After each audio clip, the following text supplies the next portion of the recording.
मेरी बेटी मेडिकल की स्टूडेंट थी। बेटी हर हफ्ते मुझसे फिटकरी मंगवाती और मुझे कहती, टीचर ने फिटकरी पर एक तजुर्बा करने को कहा है, वह करती हूँ। एक दिन पड़ोस की लड़की जो मेरी बेटी की क्लास फेलो थी, मुझे कान में कहने लगी, आंटी, एक रात अपनी बेटी के कमरे में सोना, तुम्हें एक राज का पता चलेगा। अगली रात मैं छुपकर बेटी के बेड के नीचे लेट गई। अगले लम्हे मेरी जान निकल गई जब मेरी बेटी ने वो फिटकरी। हम गरीब लोग थे और इस गुर्बत ने रोटी तो हमसे छीन ली होती, लेकिन हमने इसे अपने ख्वाब छीनने की इजाजत नहीं दी। इसलिए तो हम दोनों मियाँ बीवी ने इंतहाई गरीब होते हुए भी अपनी इकलौती बेटी को डॉक्टर बनाने का ख्वाब देख लिया था। और अब हमसे जहाँ तक मुमकिन हो रहा था, हम बेटी की पढ़ाई पर रुपया पैसा खर्च कर रहे थे। जिस तरह हम दोनों मियाँ बीवी को ये शौक था कि हमारी बेटी डॉक्टर बन जाए, इस तरह हमारी बेटी की भी ये दिली ख्वाहिश थी और इसके लिए वे बेचैन सी दिन रात एक कर मेहनत कर रही थी और बहुत दिल लगाकर पढ़ती थी। हमारा टूटा फूटा एक ही 2 कमरों का कच्चा मकान था।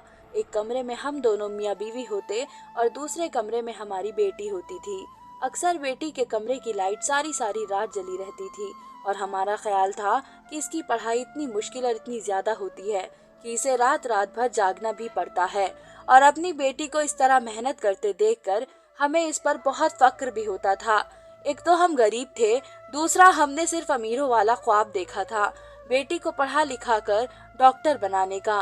बल्कि इसके साथ ही साथ हम इसके लिए मेहनत मजदूरी भी कर रहे थे और अपनी बेटी पर भरोसा करते हुए इसे अकेले कॉलेज आने जाने की इजाजत भी दे रखी थी। इसलिए लोगों की बातें भी फिर हमें सुननी पड़ रही थी और ये बातें तो सबसे पहले मेरे सास ससुर और फिर मेरे देवर और देवरानी ने करनी शुरू की थी। लेकिन मुझे और मेरे पति को किसी की बातों का कोई परवाह नहीं थी। जब दूसरे लोग हमारी मर्जी के पाबंद नहीं हैं और हमसे पूछकर अपनी जिंदगी और अपनी औलाद के बारे में फैसले नहीं करते, तो फिर हमें क्या पड़ी थी कि हम लोगों की बातों में आकर अपना फैसला बदलते या उनकी बातों के डर से अपनी इतनी बड़ी मेहनत और काबिल बेटी को घर की 4 दीवारी में कैद करके बैठा देते। आप लोग बातें भी कब तक करेंगे? आखिरकार थक हार कर एक दिन खामोश होकर बैठ ही जाएंगे और जब हमारी बेटी डॉक्टर बन जाएगी तब यही लोग फकर से कहते फिरेंगे कि हमारी हमसाई है जो डॉक्टर बनी है। मेरे देवर और देवरानी कहेंगे कि हमारी भतीजी अपनी मेहनत से बनने वाली एक काबिल डॉक्टर है और सास और ससुर भी फक्र से कहेंगे कि उनकी पोती एक डॉक्टर है। जब भी हम बेटी के मेडिकल की खर्चा और लोगों की बातें बर्दाश्त करते थक जाते थे, तो यही छोटी छोटी बातें एक दूसरे से करते और मासूम सी खुशियां हम दोनों मियाँ बीवी एक दूसरे से बांटते थे, एक दूसरे का हौसला बढ़ाते और दम तोड़ती खुशियों को फिर से सहारा देकर जवान करते थे। आखिरकार हमारी दुआएं और हमारी बेटी की मेहनत रंग लाई थी और इनायत का मेडिकल में सिलेक्शन हो गया था। इस रोज हमने पूरे मोहल्ले में जलेबियां बांटी थी। अब 4 साल की पढ़ाई के बाद हमारी बेटी ने एक काबिल डॉक्टर बन जाना था, लेकिन एक मसला ये था कि मेडिकल कॉलेज दूसरे शहर में था और हम रोज रोज ये बस और रिक्शा इतना ज्यादा किराया नहीं दे सकते थे। एक बहुत बड़ी परेशानी की बात थी। आखिरकार बहुत ज्यादा सोच विचार करने के बाद अपनी बेटी के टीचर के मशवरे से ये हल निकाल लिया कि हमारी बेटी मेडिकल कॉलेज के हॉस्टल में रहेगी और हर हफ्ते की छुट्टी पर घर आ जाया करेगी। इस तरह रोज रोज का कॉलेज जाने का मसला भी हल हो जाएगा और मेरी बेटी अपनी पढ़ाई में पूरा ध्यान देकर पढ़ेगी। आखिर 4 साल की ही तो बात है, बस फैसला हो गया और मेरी बेटी हॉस्टल में रहकर पढ़ने लगी और हर हफ्ते की शाम को हॉस्टल से घर आ जाती और इतवार का दिन घर पर हमारे साथ बिताने के बाद सोमवार की सुबह फिर से वापस चली जाती थी। इस तरह से मेरी बेटी का मेडिकल का पहला साल खैरियत से गुजर गया और मेरी बेटी मेहनत और लगन से पढ़कर कामयाबी समेटती रही। लेकिन जैसे ही उन छुट्टियों के बाद उसकी पढ़ाई का सिलसिला फिर से शुरू हुआ, तो हॉस्टल से वापस आने के बाद मेरी बेटी ने एक अजीब हरकत करना शुरू कर दी। वह जब भी छुट्टी पर आती एक दिन के लिए तो मुझसे कहती, माँ, मुझे बाजार से थोड़ी सी फिटकरी ला दो। जब मैं उससे पूछती कि इस फिटकरी का क्या करना है, तो वह हर बार यही कहती कि टीचर ने फिटकरी पर एक तजुर्बा करने को कहा है, मुझे वही तजुर्बा कर कर कॉलेज लेकर जाना है। मैं बेटी की बात मान लेती और इसे फिटकरी लाकर दे देती। तकरीबन 2 महीने तक यही सिलसिला रहा और जब तीसरे महीने में मेरी बेटी ने यही रूटीन रखा तो मुझे परेशानी सी हो गई। आखिर ऐसा कौन सा तजुर्बा था जो पिछले 2 महीने से पूरा ही नहीं हो रहा था और कैसा टीचर था कि हर हफ्ते एक ही काम देकर देखता रहता है। सोचती कि हो सकता है कोई काम होता ही हो। आखिर मुझे 5वीं क्लास औरत को क्या पता मेडिकल और मेडिकल की पढ़ाई कैसी होती है, लेकिन दिमाग में सवाल जगह बना ली थी। इसलिए इस बार जब बेटी आई और इसने फिर से तजुर्बे को कहा कि फिटकरी मंगवाई, तो मैंने इससे पूछ ही लिया कि हर हफ्ते तुम्हें एक ही काम क्यों मिलता है। मेरा सवाल सुनकर पहले तो मेरी बेटी कुछ थोड़ा सा घबरा गई और फिर खुद को संभालते हुए बोली कि माँ, एक काम हमें क्लास में तब तक मिलता रहता है जब तक वह सारा ठीक ना हो जाए, और फिटकरी पर करने वाला तजुर्बा हर बार कुछ गलत हो जाता है और टीचर कहते हैं कि तजुर्बा नाकाम रहा, इसलिए जब तक तजुर्बा कामयाब नहीं हो जाता तब तक ये काम मिलता रहेगा। मेरी बेटी के इतने लंबे सारे जवाब ने मेरी तसल्ली करा दी और मेरे दिल के सारे शक और सारे सवालात खत्म हो गए। मैंने खुशी खुशी बेटी को फिटकरी ला कर दी। एक रात हमारे पास घर में गुजारने के बाद मेरी बेटी वापस हॉस्टल चली गई, जिसके जाने के बाद पीछे से मैंने इसके कमरे की जब सफाई की तो वहाँ एक चीज देखकर मेरे होश उड़ गए। मुझे अपनी बेटी पर बहुत भरोसा था, लेकिन अब वह चीज देखने के बाद से मेरी अपनी बेटी पर आंखें बंद करके किए जाने वाला भरोसा डामाडोल हो रहा था। आखिर कुछ तो ऐसा था जो मेरी बेटी मुझसे छुपा रही थी, लेकिन क्या छुपा रही थी ये मेरी समझ में बिल्कुल नहीं आ रहा था। और फिर ये सवाल ही पैदा होता था कि आखिर जो कुछ भी था इसे छुपाना क्यों पड़ रहा था। मेरा दिल तरह तरह के अंदेशों का शिकार हो रहा था और मुझे बहुत ही बुरे बुरे ख्याल सता रहे थे। मैंने अपना काम वहीं पर छोड़ दिया और बेटी के कमरे से वह चीज उठाकर बाहर निकल आई और सोचने लगी कि अब हकीकत का पता कैसे लगाएं। बेटी से तो पूछ नहीं सकती थी क्योंकि वह कभी भी मुझे सच न बताती। फिर दूसरा ऐसा कौन सा रास्ता था जहां से मुझे सच मालूम हो जाता और मेरे दिल की तसल्ली मिल जाती, मेरे सारे वहम दूर हो जाते। सोचते सोचते अचानक मेरे जहन में ख्याल आया और मैं खुश हो गई कि मुझे यहाँ से हकीकत मालूम हो सकती थी। मैं फौरन उठी, अपनी चादर ली और घर से बाहर निकल आई और उसके घर पर गई जो मेरी बेटी की क्लास फेलो थी। वह भी मेडिकल की पढ़ाई कर रही थी उसी कॉलेज में, लेकिन वह हॉस्टल में नहीं रहती थी बल्कि रोजाना ही आती जाती थी। शेख साहब अपनी बेटी को खुद अपनी गाड़ी में छोड़कर जाते थे। शेख साहब के घर उनकी बेटी से मिली। मुझे देखते ही उसने मुझे पहचान लिया। मैं एक बार पहले भी बेटी की कुछ किताबों के मसले से उसके सिलसिले में यहाँ आ चुकी थी और मुझे पहली बार मेरी बेटी ने उनका घर दिखाया था। मैंने सारा मसला उसे बताया। उसने बहुत सी मेरी बातें सुनी और जैसे ही मेरी बात पूरी हुई वह परेशान हो गई। मैंने इसे अपने हाथ में पकड़ा, वह चीज भी दिखाई जो मुझे बेटी के कमरे से मिली थी। उसने उसे बहुत गौर से देखा और फिर मुझे तसल्ली देते हुए कहने लगी कि आप फिक्र ना करें, वे कॉलेज में मेरी बेटी पर नजर रखेगी और उसकी सारी गलतियों पर मुझे आगाह करेगी। मैंने उसे भी बताया था कि मेरी बेटी हर हफ्ते मुझसे ये कहकर फिटकरी मंगवाती है कि उसे कोई प्रैक्टिकल करना है। ये सुनकर वो हैरान हुई और कहने लगी कि उन्हें ऐसा तो कोई काम नहीं मिलता।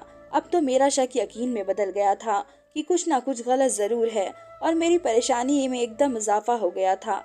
अगर मेरी बेटी पढ़ाई से हटकर गलत कामों में पड़ गई थी तो फिर यकीनन बदनामी और रुसवाई के साथ ही साथ लोगों के ताने भी हमारे घर तक पहुंचने वाले थे। मेरी ये हालत देखकर मेरी बेटी की दोस्त ने मुझे तसल्ली दी और कहा, फिक्र ना करो, वह जरूर असल बात मालूम कर लेगी और अगर कोई गलत बात हुई तो मेरी बेटी को भी सही रखने की कोशिश करेगी। इसने मुझे कहा था मैं वह चीज वही वापस बेटी के कमरे में रख दूं जहां से वह मुझे मिली है, ताकि मेरी बेटी को ये शक ना हो, हमें किसी बात का इल्म हो। मैंने ऐसा ही किया और घर आकर अब दिन रात मेरा एक ही काम था, बस अपने रब से खैरियत की दुआएं मांगना। इसके साथ ही साथ मुझे बहुत ही बेचैनी सी होती। हफ्ते गुजरने का इंतजार था, कब हॉस्टल से छुट्टी होती और मेरी बेटी घर आती तो मुझे कुछ ना कुछ मामलों की खबर तो होती। खुदा करके वक्त गुजर गया और हफ्ते की शाम में मेरी बेटी एक दिन छुट्टी पर रहने के लिए आ गई। मैंने अपनी बेटी को सर से पैर तक देखा पर मुझे किसी किस्म का बदलाव न नजर आया, बल्कि पहले जैसी थी। इसका रवैया भी बिल्कुल पहले जैसा था। कुछ भी ऐसा नहीं था जो मुझे वहम में डालता, लेकिन मैं भी क्या करती। जब से बेटी के कमरे से वह चीज मिली थी मेरे दिल में शक का बाल आ गया था। बेटी ने मुझसे ये कहकर फिटकरी मंगवाई कि मुझे कोई तजुर्बा करना है। मैंने भी कुछ जाहिर किए बगैर उसे फिटकरी ला कर दे दी और खुद खामोशी से शेख साहब की बेटी का इंतजार करने लगी, क्योंकि इसलिए कहा था कि जब मेरी बेटी हॉस्टल से वापस आ जाए तो वह मेरे घर आएगी और जो सारी बात इस दौरान मालूम हुई वह मुझे बताएगी। इतवार के दिन तकरीबन दोपहर 2 बजे के करीब शेख साहब की बेटी हमारे घर आई। तब मेरी बेटी सो रही थी। उसने मुझसे कहा कि मेरी बेटी को जगाने की जरूरत नहीं। वह मेरे पास बैठ गई और जो कुछ उसने मुझसे बताया वह सुनकर मेरे रोंगटे खड़े हो गए। मैंने अपनी बेटी की ऐसी परवरिश और ऐसी तरबियत तो बिल्कुल भी नहीं की थी। फिर वह इस रास्ते पर कैसे चल पड़ी थी? मैं हैरान और परेशान सी सोच में गुम थी। लेकिन अब तो पानी सर से ऊपर हो चुका था। मेरी बेटी जिस रास्ते पर चल पड़ी वह दुनिया में तो बदनामी और जिल्लत का है और आखिरत का अंजाम भी बर्बादी का था। मैं वहीं सर पकड़कर बैठ गई। मुझे इस तरह परेशान और हौसला देखकर शेख साहब की बेटी ने कुछ तसल्ली दी और मेरे कान में बोली, आंटी आप इस तरह परेशान ना हो, बल्कि इस मसले का हल सोचो और ऐसा करें कि एक रात छुपकर अपनी बेटी के कमरे में सोए और देखें कि वह रात को क्या करती है। इस तरह आप हकीकत को अपनी आंखों से देख भी लेंगी और ये भी बेहतर जान सकेंगी कि आखिर इस मसले से अपनी बेटी को किस तरह निकाले। मैंने शेख साहब की बेटी की बात मान ली। आज शाम को तो मेरी बेटी ने हॉस्टल वापस जाना था, इसलिए मुझे फिर 1 हफ्ते का इंतजार करना था और मैं इंतजार करने लगी। अगला हफ्ता जब मेरी बेटी घर रहने आई तो उस रात मैं चुपके से बेटी के कमरे में चली गई और अगली शाम ही मेरी जान निकल गई। मैं जो पिछले 1 हफ्ते से ये दुआ कर रही थी कि जो कुछ भी मुझे शेख साहब की बेटी ने बताया है वह सब झूठ हो और मुझे अपनी आंखों से कोई ऐसा मंजर न दिखाई दे जो इन सब बातों को सच साबित करे। लेकिन अफसोस कि मेरी कोई भी दुआ कबूल नहीं हुई थी और जानलेवा सच्चाई मेरी नजरों के सामने साबित हो गई थी। मैंने वह रात बहुत परेशानी में गुजारी थी। वह शेख साहब की बेटी ने कहा था कि मुझे कोई ना कोई हल मिल जाएगा। ऐसा कुछ नहीं हुआ था। उल्टा मेरी पहले की अकल भी जो थी वह भी जा चुकी थी। लेकिन ये बात भी गनीमत थी कि अभी मेरे पति को इस सारे किस्से का इल्म नहीं था। एक बात तो मैंने जान ही ली थी कि अब मेरी बेटी कभी डॉक्टर नहीं बन सकती, लेकिन जिस दलदल में वह गिरती जा रही थी शायद इससे निकल सकती थी। मैंने ये फैसला किया कि मैं अपने पति से सारे मामले को छुपा कर रखूंगी और शेख साहब की बेटी से विनती करूंगी कि जहां उसने सच्चाई ढूंढने में मेरी मदद की और मुझे सच से वाकिफ किया, इस तरह वह मेरी बेटी को इस दलदल से निकालने में भी मेरी मदद करेगी। अगले दिन मैं फिर से शेख साहब के घर मौजूद हुई। मैंने रोते हुए शेख साहब की बेटी से इल्तिजा की वह मेरी मदद करे ताकि मैं अपनी बेटी को बचा सकूं। वह एक समझदार लड़की थी और जानती थी कि जिस दलदल में मेरी बेटी फंस चुकी थी, अगर इसे वहां से ना निकाला जाता तो इसकी मौत भी मुमकिन थी। और ये भी मेडिकल के कॉलेज में पढ़ने वाली मेरी बेटी और लड़कियां इस दलदल में धंस चुकी हैं और इनकी मदद की जाए, इन्हें इस दलदल से निकाला जाए और इन्हें सही और गलत की तमीज सिखाई जा सके। इसके लिए हमारे पास एक ही रास्ता था।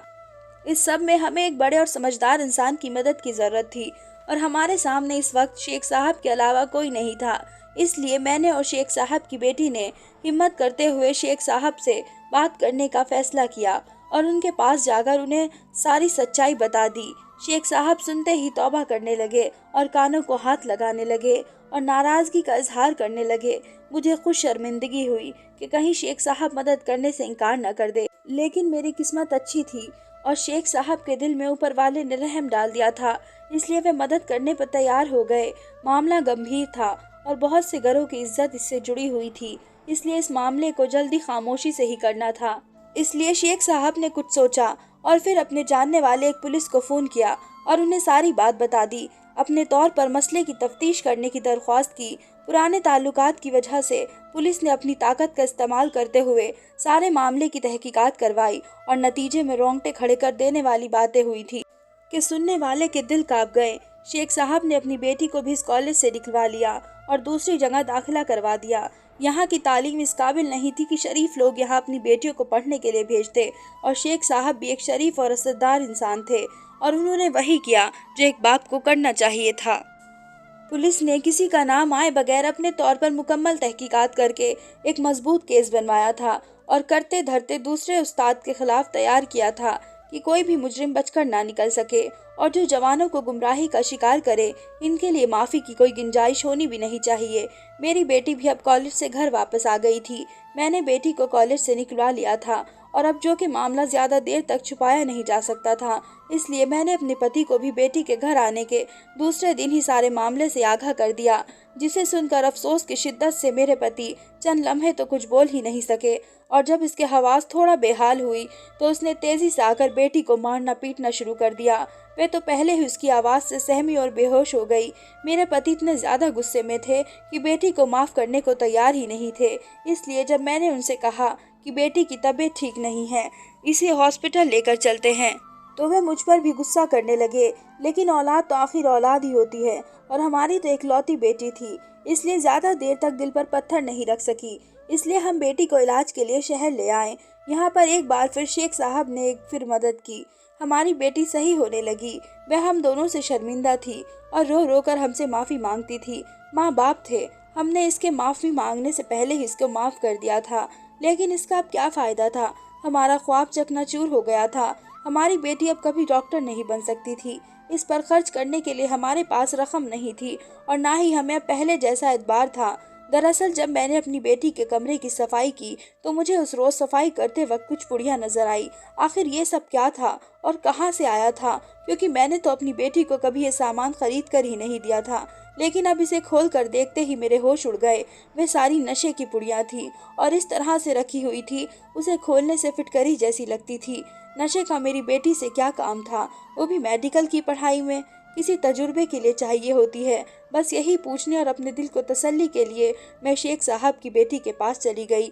लेकिन उसने मुझे बताया कि नशा तो क्या, हमें तो कभी फिटकरी की भी जरूरत नहीं होती। इसलिए मेरी परेशानी में इजाफा हो गया और मुझे परेशान देखकर शेख साहब की बेटी ने मुझसे वादा किया कि मुझे असल बात बता कर रहेगी। और फिर जब उसने कॉलेज में मेरी बेटी का पीछा किया और पता लगाया तो जो बात उसने मुझे बताई और साथ ही साथ मुझे ये भी बताया कि मुझे छुप कर देखना चाहिए कि आखिर मेरी बेटी फिटकरी का क्या करती है। और दरअसल मेरी बेटी इस धंधे से बेखबर थी। और अफसोस की बात ये थी कि हॉस्टल की वार्डन और कॉलेज के चंद उस्ताद के साथ और कॉलेज के चौकीदार भी उसमें मिले हुए थे। वे खुलेआम कॉलेज में नशा बेचते थे। उनका टारगेट ज्यादातर लड़कियां होती थी, जिन्हें फिर नशे में उनसे जिस्म फरोशी भी करवाते थे। मेरी बेटी भी उनके हाथ लग गई थी। शुरू में तो उन्होंने पैसे का लालच दिया और मेरी बेटी लालच में आ गई। लेकिन फिर मेरी बेटी को रकम देने की बजाय नशा कराने लगे थे। अब तक मेरी बेटी को नशे की लत लग चुकी थी और नशे के बगैर नहीं रह सकती थी। इसलिए वह इनके झांसे में आती रही और अपने हाथों से अपनी जिंदगी बर्बाद करती रही। और मेरी बेटी की तरह और भी बहुत सी मेडिकल की लड़कियां शिकार हो चुकी थी और उनका इस्तेमाल करते थे। मेरी बेटी वैसे तो बहुत सुधरी हुई थी और इंसानियत थी। अपने माँ बाप के ख्वाब और उनकी कुर्बानियां भूल ही चुकी थी, लेकिन अभी इतनी इंसानियत उसमें बाकी थी। वह हमारा दिल नहीं दुखाना चाहती थी, इसलिए जो भी नशे की पुड़िया घर लाती उनमें फिटकरी पीसकर इस तरह मिला देती कि देखने पर नशे की पुड़िया नजर ही नहीं आती और उसका नशा भी पूरा हो रहा था। इसलिए वह मुझसे मेडिकल के तजुर्बे के लिए फिटकरी मंगवाती और इस तरह इस्तेमाल करती। उस रात जब मैं बेटी के कमरे में सोई तो मेरी बेटी वही फिटकरी पीसकर नशे की पुड़िया में डाल रही थी। इसे ना तो नशे कॉलेज में पकड़ा जाए ना घर पर, लेकिन इस रोज मेरी बेटी वह नशे की पुड़िया घर पर भूल गई और फिर खुलते खुलते सारी हकीकत खुल गई। लेकिन अफसोस की बात तब खुली जब पानी सर से ऊपर जा चुका था। अब वह बेहाल हो चुकी थी। इसने नशा भी छोड़ दिया है, लेकिन उसके डॉक्टर ना बनने की वजह से मोहल्ले वाले और रिश्तेदार आज भी तरह तरह की बातें करते हैं और हमारा दिल जलाते हैं।